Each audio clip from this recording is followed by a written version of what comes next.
Welcome back to Top Repairs. How do you know you have a failing clutch master cylinder and it's time to replace it? The first sign of a failing clutch master cylinder is going to be spongy or soft clutch pedal.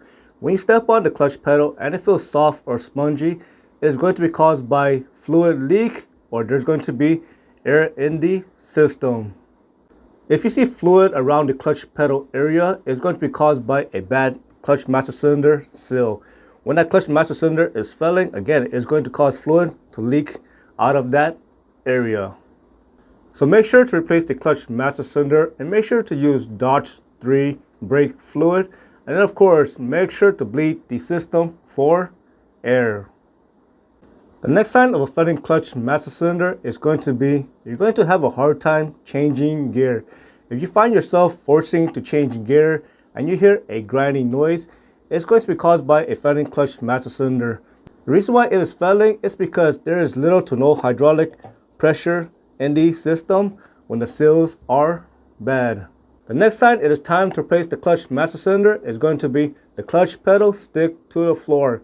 For example, we step on the clutch pedal and it feels like it does not want to go back up when releasing it. It's going to be caused by low brake fluid in the clutch master cylinder reservoir, or you have a leak caused by a bad seal, or maybe there's air in the hydraulic system. The next sign is going to be it feels like the clutch is not engaging or it feels like the transmission is slipping. Again, all of this can be caused by a bad clutch master cylinder. The next sign it is going to be stalling. If the clutch failed to disengage when stepping on the clutch pedal, again, it can be caused by a failing clutch master cylinder. When it's time to replace the clutch master cylinder, I always use a flare wrench to remove the line. It will ensure that you won't strip it.